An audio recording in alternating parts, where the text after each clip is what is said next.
उहाँ हुनुहुन्छ चम्पा गणेश। उहाँ कचन कवल गाउँपालिका वडा नम्बर 10 स्थित गणेश टोलमा आफ्नो छोरासँग बस्नुहुन्छ।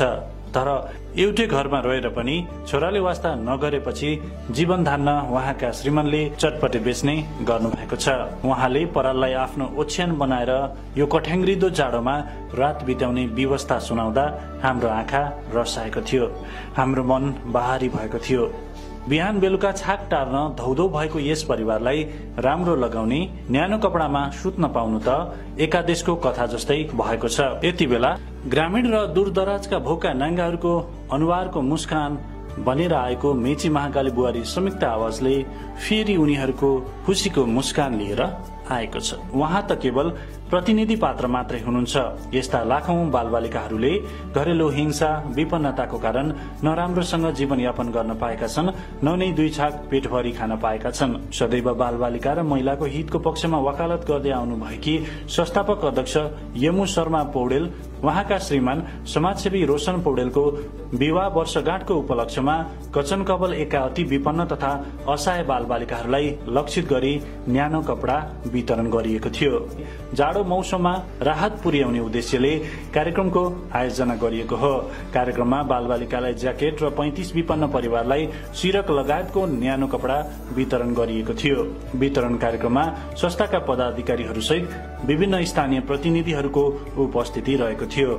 मेची महाकाली बुहारी संयुक्त आवाजकी केन्द्रीय अध्यक्ष चन्द्रकला काफ्लेको अध्यक्षतामा सम्पन्न कार्यक्रमको स्वागत झापा जिल्ला संयोजक गंगा भट्टराईले गर्नुभएको थियो। प्रमुख अतिथि समेत रहनुभएका कचन कवल गाउँपालिकाका अध्यक्ष कालेन्द्र प्रसाद सिंह राजवंशीले ब्यानर पढेर उद्घाटन गरेको कार्यक्रममा संस्थाको गतिविधि र औचित्यका सम्बन्धमा केन्द्रीय अध्यक्ष काफ्लेले प्रकाश पार्नुभयो। उहाँले केन्द्रीय संस्थापक अध्यक्ष यमु शर्मा पौडेललाई स्मरण गर्दै सानो बिरुवाको रूपमा रोपिएको अभियानले विशाल रूप लिँदै समाजमा चेतना छर्न सफल रहेको बताउनुभयो। प्रवासमा बसेर पनि नेपाली माटो, बालबालिका र महिला हिंसाका सवालमा सदैव बुलन्द आवाज उठाउन प्रेरित गरिरहने संस्थापक यमु शर्माको कल्पनाले सार्थकता पाएको उहाँले बताउनुभयो। हाम्रो मेची महाकाली बुहारी संयुक्त आवाजको संस्थापक अध्यक्ष जसले यो संस्था जन्माउनु भयो, उहाँको वैवाहिक वर्षगाँठको अवसरमा हामी यहाँ न्यानो कपडा वितरण कार्यक्रममा उपस्थित भएको छौँ। सर्वप्रथम त म यस संस्थाकी संस्थापक अध्यक्ष आदरणीय दिजु यमु शर्मा सुब्बा र भिनाजु रोशन पौडेलज्यूलाई वैवाहिक वर्षगाँठको हार्दिक मङ्गलमय शुभकामना व्यक्त गर्दछु। मेची महाकाली बुहारी संयुक्त आवाज भन्ने बित्तिकै आफ्नो एउटा परिचय बोकेको नाम हो। यो नाम र यो सुरुवात हामीले बिर्तामोड झापाबाट गरेको थियौँ। 2077 सालमा हामीले यसको स्थापना गरेको थियौँ। महिला तथा बालबालिकाको हिंसा विरुद्ध काम गर्ने हाम्रो संस्था बिर्तामोड झापाबाट सुरु भएर अहिले हामी 57वटा जिल्लामा पुगिसकेको छौँ। र विशेष कुरा चाहिँ के भने हामी 57वटा जिल्लामा पुग्दै गर्दाखेरि हामी कहीँ पनि कुनै सरकारी निकायसँग र कसैबाट फन्डिङ छैनौँ।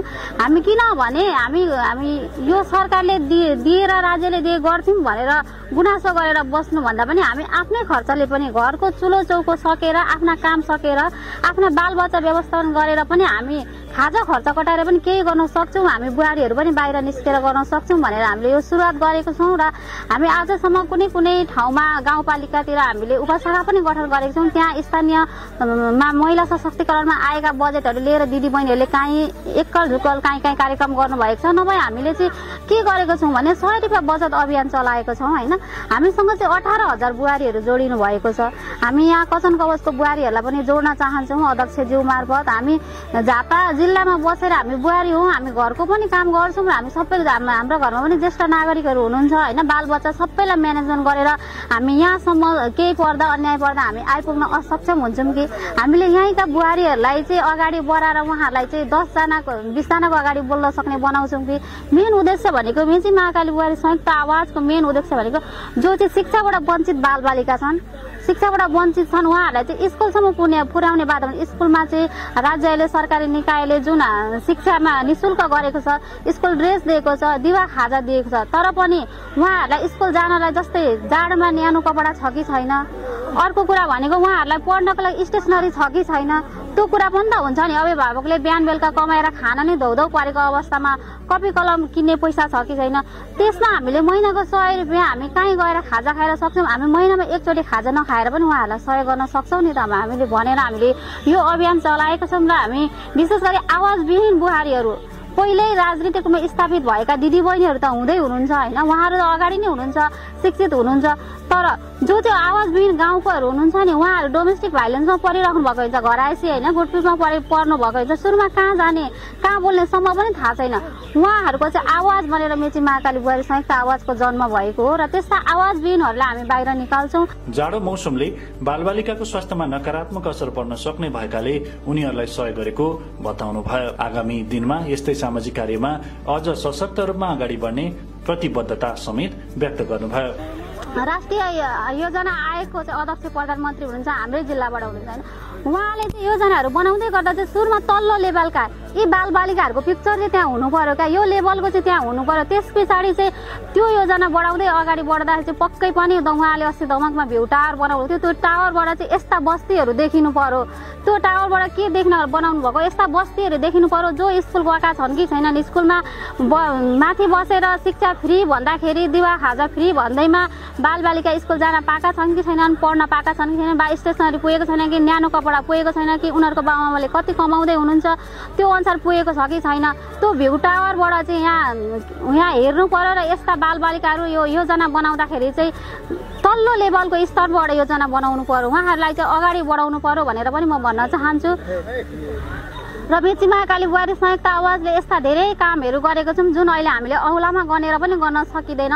विभिन्न सङ्घ संस्थाहरूले गर्नुभएको छ, तर उहाँहरू र हामीहरू अलिक फरक तरिकाले हामी सामाजिक सञ्जालबाट 57वटा जिल्लामा आज कुनै जिल्लामा केही पर्यो भने अहिले यहाँबाट फोन गर्दाखेरि होइन त्यहाँ हामी एकदमै छिटो पुग्छौँ। मेची महाकाली बुहारी संयुक्त आवाज भन्ने बित्तिकै हामीले त्यसरी काम गरेको छौँ। र यो कचन कवल गाउँपालिकामा पनि हामी यहाँका बुहारीहरूलाई पनि अगाडि बढाउन चाहन्छौँ। म अध्यक्षज्यूलाई यहीँबाट भन्न चाहन्छु उहाँहरूले महिला सशक्तिकरणमा भएका बजेटहरू पहिल्यै गरिराख्ने दिदी बहिनीहरू त अगाडि बढिसक्नु भएको छ होइन। उहाँहरू 2-4 जनाको अगाडि बोल्न सक्ने भइसक्नु भएको छ। अब जो बोल्न सक्नुहुन्न आवाज दिनेलाई अगाडि बढाउनको लागि हाम्रो साथमा साथ दिएर हजुरले पक्कै पनि सहयोग गर्नुहुन्छ भन्ने पनि हामीले आशा राखेको छौँ। र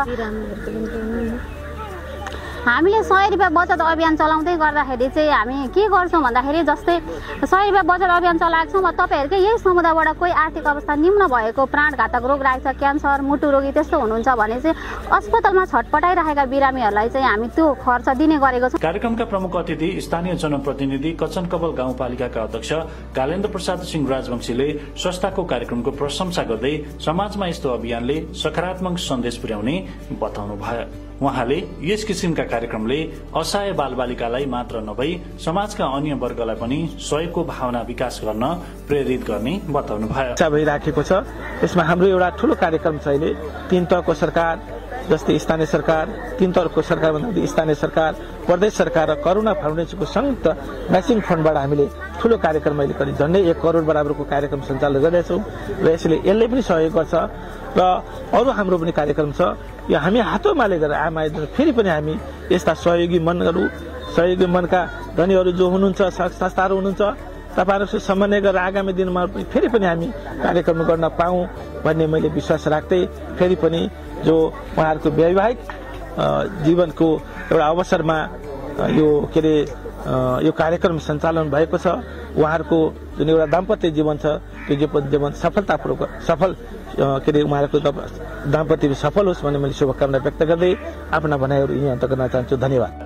कार्यक्रमले जाडोबाट पीडित बालबालिकालाई प्रत्यक्ष सहयोग पुर्याउनका साथै समाजमा परोपकारी भावना प्रवर्धन गरेको कचनकबल गाउँपालिकाका सदस्य उमा शंकर गणेशले बताउनुभयो। जुन एउटा न्यानो कपडा वितरण गर्न आउनुभएका सम्पूर्ण टिमलाई म मेरो व्यक्तिगत तर्फबाट र कचनकबल गाउँपालिकाको तर्फबाट र यो गणेश टोलको सम्पूर्ण वासीको तर्फबाट म मुडी धन्यवाद दिन चाहन्छु। किनभने हामी एकपल्ट उहाँहरूलाई हाम्रा अतिथि लगायत हाम्रा